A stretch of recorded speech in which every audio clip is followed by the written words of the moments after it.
Hi. So the subject of this talk today is dealing with emotion with children. Because we all know our kids can be like emotional roller coasters. They're still getting accustomed to how emotion works and what emotion really is a response to. And as parents, if we're aware of what emotions are a response to, it really is far more helpful for us to navigate that with our kids. So the first thing is to clarify what emotion really is. So emotion, what I like to call our emotional body, it really is a guidance system. It is, in a way, how spirit speaks to us. Our emotions are an indicator of our perspective, the perspective that we are holding.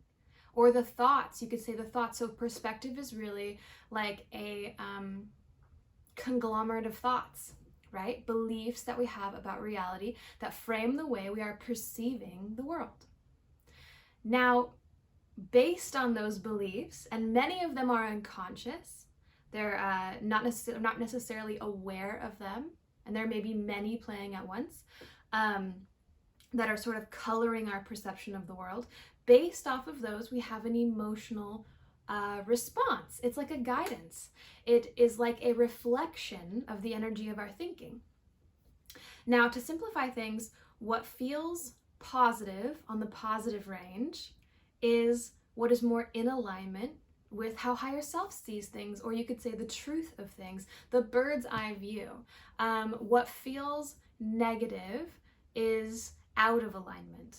So it's, a lot of people call this egoic thoughts. This can be, there's so many different definitions of ego. What I like to use is just thought forms that are out of alignment with how higher self sees things. And in many ways, they're thought forms that are rooted in the belief of separation. So basically, belief systems such as things can be anything other than perfect and whole. Things can be a threat to you because that's putting something as separate than you, and it gets totally lost in the illusion. And also that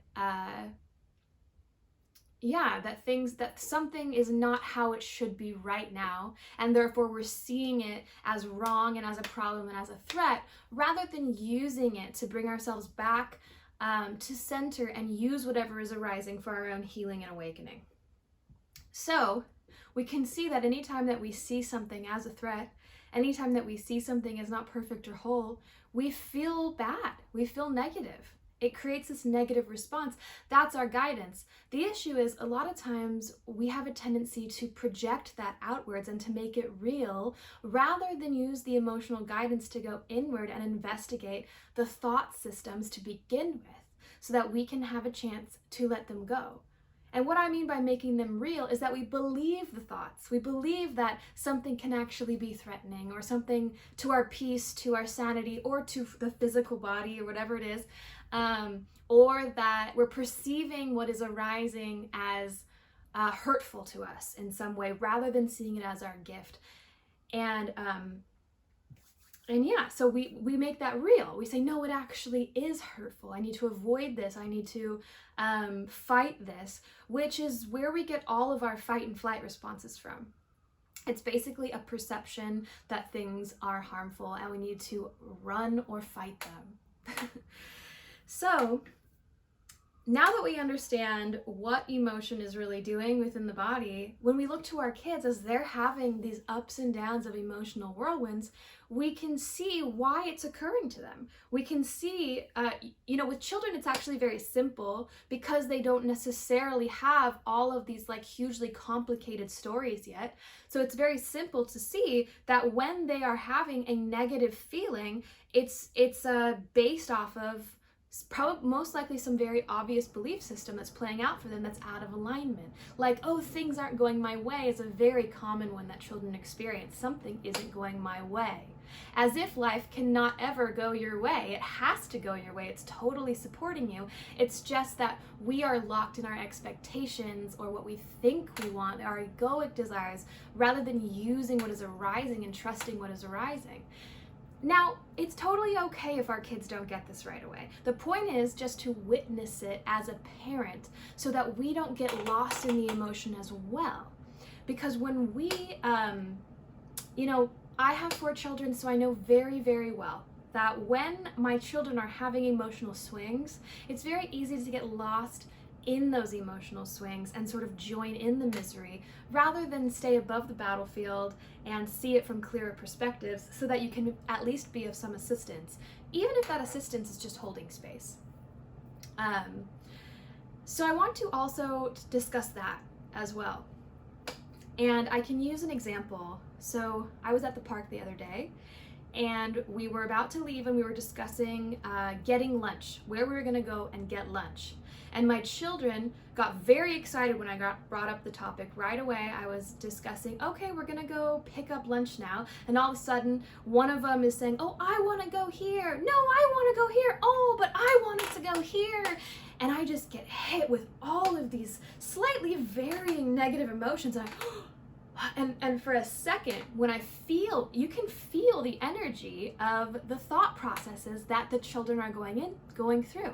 And in this situation, many of the thought processes that were happening were based on, I want things to go the way I want them to go, basically. The way that I think they need to go in order for me to be happy. And if they don't go that way, I'm not going to be happy. That sort of thing.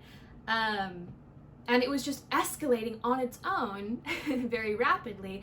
And when I get hit with those triggers, when I feel that myself, what I'm prompted to do immediately, like the reaction, is to join in the energy and sort of be like, for example, be like, whoa, no, we're not doing that, or from a heightened energy, sort of like combat it or fight it. Someone else's gut reaction might be different. They might want to like avoid or whatever it is. It's a way of resisting. It's not a way of actually just allowing what is to happen. So I noticed that I was feeling what they were feeling, and I just decided to bring my energy back to my breath instead. It's like, oh, I don't have to join in. I can witness what's happening. I can just witness what's happening and take a deep breath and find my own center, so that when I decide that it feels right to join in, to perhaps say something or direct the conversation, whatever it is, when I'm coming from clarity, I'm coming from understanding. So this also brings us to the topic of what some people might call being an empath. And I want to clarify this. When people say they're an empath, a lot of times it means you can feel what other people are feeling. And I would like to introduce the idea that we are all empaths. We are all sensitive. The thing that it's like a very human thing. It's built in to be able to feel the energy of thoughts forms, whether it's somebody else's thought form, seemingly somebody else's thought form, or your own. The issue is a lot of times that can be so overwhelming, especially when we don't understand the purpose of emotions and we're not using them for what they're for. That can be so overwhelming that as a coping mechanism, we've learned to sort of block out those feelings. And so then it appears that some people are more empathic or less empathic, more sensitive or less sensitive. It's just that you have a heightened, it's just that you're allowing it all in. Now here's the thing that makes that a negative thing, is when you don't know how to navigate it. When you're not using your emotions to guide you back to your belief systems, to be able to take a look at them, when you're actually believing those thought forms and those emotions, and believing that life really is overwhelming, it really is too much, it really is a threat to you, basically, that's when especially sensitive people can get totally lost in that whirlwind. So I am here to share this message and say, if we can just use the process of taking ourselves back and using those emotions to guide us back to our belief systems, we can learn that we don't need to block out our sensitivity at all. In fact, our sensitivity is such a gift, because there is we're very able to notice the little thought forms that might just slip past and go unnoticed in our consciousness, as they do all the time.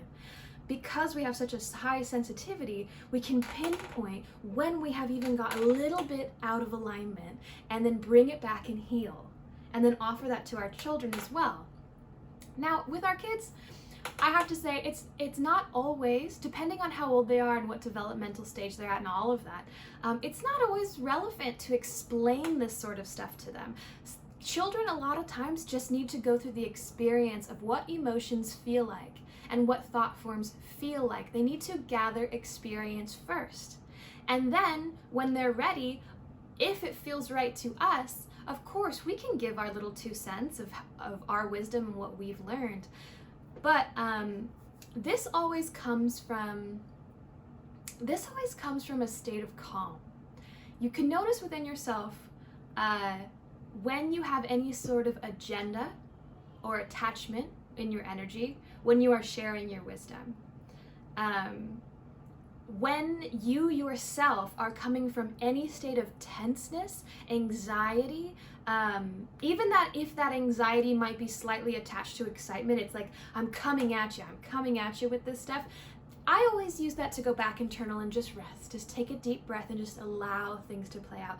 And if in that gentleness, in that space of being, it is just so natural and so obvious that now's the time to say something, then go ahead. But I think oftentimes as parents, when we are talking, it's coming from a sense of tenseness. It's coming from a, you know this, or, you know, sort of like a lecture agenda thing. So that's not the time to speak. It's actually a misperception. It's thinking that somebody else needs to be any different than what they are right now, that what they are experiencing is somehow wrong, and I need to explain it to them, and they need to change. You see all that expectation? It feels negative because you're actually pinpointing a negative belief within yourself. Again, and there's healing to do within you. So until we've really gotten to that place of peace and clarity, we're not ready to be a teacher yet. The healing's still for us, and that's how we can use our experience with our child to awaken our own mind.